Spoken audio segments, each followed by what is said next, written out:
Hello. അപ്പോൾ ഇന്നൊരു വാൾ make over video ആണ്. അപ്പോൾ നമ്മുടെ ഈ ഒരു ഡൈനിങ് ടേബിളിൻ്റെ ഓപ്പോസിറ്റുള്ള വാളാണ് നമ്മൾ മേക്ക് ഓവർ ചെയ്യാനായിട്ട് ഉദ്ദേശിക്കുന്നത്. അപ്പോൾ ഈ ഒരു മേക്ക് ഓവർ യൂസ്ഫുള്ളും കൂടെ ആവാൻ വേണ്ടിയിട്ട് നമ്മളൊരു വാൾ ഷെൽഫാണ് ചെയ്യാൻ പോണത്. അപ്പോൾ അതിനായിട്ട് നമ്മളിവിടെ 2 വുഡ് പീസ് കളക്ട് ചെയ്തിട്ടുണ്ട്. അപ്പോൾ നമ്മളിത് വേസ്റ്റ് പീസ് കളക്ട് ചെയ്തിട്ടുള്ളതാണ്. നമ്മളിപ്പോൾ ക്വാർട്ടേഴ്സിലാണ് ഉള്ളത്, അതുകൊണ്ട് തന്നെ ഒരു നോ കോസ്റ്റ് DIY ആണ് ചെയ്യാൻ പോണത്. അപ്പോൾ ഈ ഒരു L ഷേപ്പ് ഹോൾഡർ മാത്രമാണ് നമ്മൾ വാങ്ങിച്ചിട്ടുള്ളത്.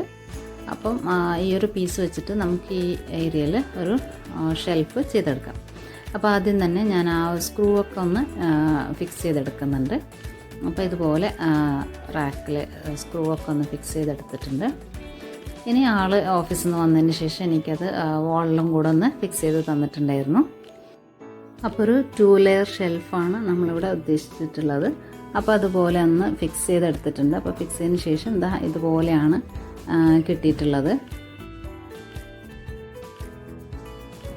ഇനി നമുക്ക് ഈ ഒരു വാളിലേക്ക് സെറ്റ് ചെയ്യാൻ പറ്റിയിട്ടുള്ള ഒരു പ്ലാന്ററും കൂടെ ഒന്ന് റെഡിയാക്കി എടുക്കേണ്ടതുണ്ട്. അപ്പോൾ ഇതിനായിട്ട് ഞാൻ ഈ ഒരു സെറാമിക് കണ്ടെയ്നർ ആണ് എടുത്തിട്ടുള്ളത്. അപ്പോൾ ഇത് പൊട്ടിയിട്ടുണ്ട്. അപ്പോൾ അത് കാരണം ഞാൻ യൂസ് ചെയ്യാണ്ട് ഇപ്പോൾ മാറ്റി വെച്ചിട്ടുള്ളതാണ്. അപ്പോൾ ഞാൻ ഈ ഒരു കണ്ടെയ്നർ ഒരു പ്ലാന്റ് പോട്ടായിട്ട് ഇവിടെ യൂസ് ചെയ്യുന്നുണ്ട്. ഇനി ഞാനിവിടെ എടുത്തിട്ടുള്ളത് ഈ ഒരു ഐസ്ക്രീം കണ്ടെയ്നറാണ്. അപ്പോൾ ഇതൊരു മൾട്ടി കളേർഡ് ആയതുകൊണ്ട് തന്നെ ഞാനൊരു ബേസ് കോട്ട് കൊടുത്തിട്ടാണ് പെയിൻറ്റ് ചെയ്യാൻ വേണ്ടിയിട്ട് ഉദ്ദേശിക്കുന്നത്. അപ്പോൾ ഒരു വൈറ്റ് വെച്ചിട്ടാണ് ഞാൻ ഇതിന് ബേസ് കോട്ട് കൊടുക്കുന്നത്. അപ്പോൾ ഇത് ബേസൊക്കെ കൊടുത്ത് നല്ലോണം ഡ്രൈ ആയതിനു ശേഷം നമുക്ക് വേണ്ട കളർ ഇതിൽ അപ്ലൈ ചെയ്തെടുക്കാം.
അപ്പോൾ അതാ നമ്മുടെ പെയിൻറ്റിംഗ് ഒക്കെ ഇവിടെ കഴിഞ്ഞിട്ടുണ്ട്. ഇത് നല്ല രീതിയിൽ തന്നെ ഉണങ്ങിയും കൂടെ കിട്ടിയിട്ടുണ്ട്. ഇനി നമ്മളിതൊരു പ്ലാന്ററായിട്ടാണ് യൂസ് ചെയ്യുന്നത്. അതുകൊണ്ട് തന്നെ നമുക്കൊരു ഡ്രെയിനേജ് ഹോൾസും കൂടെ ഇട്ട് കൊടുക്കേണ്ടതുണ്ട്. അപ്പം അതും കൂടെ ഇട്ട് കൊടുത്തിട്ട് നമ്മൾ വെക്കാൻ ഉദ്ദേശിക്കുന്ന പ്ലാന്റും കൂടെ ഇതിലൊന്ന് സെറ്റ് ചെയ്തെടുക്കുന്നുണ്ട്.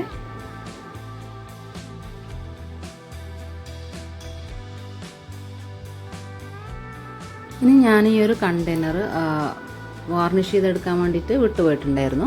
അപ്പോൾ നമ്മളിതൊരു പ്ലാന്ററായിട്ട് യൂസ് ചെയ്യുന്നതുകൊണ്ട് തന്നെ നനയാനൊക്കെ ചാൻസ് ഉണ്ട്. അതുകൊണ്ട് തന്നെ നമ്മളതൊന്ന് സെക്യൂർ ചെയ്തെടുത്തിട്ട് വേണം പ്ലാന്റ് സെറ്റ് ചെയ്തെടുക്കാനായിട്ട്. അപ്പോൾ അതും കൂടെ ചെയ്തിട്ട് ഞാൻ ഈ ഒരു സ്നേക്ക് പ്ലാന്റാണ് ഇതിൽ സെറ്റ് ചെയ്ത് കൊടുക്കുന്നത്.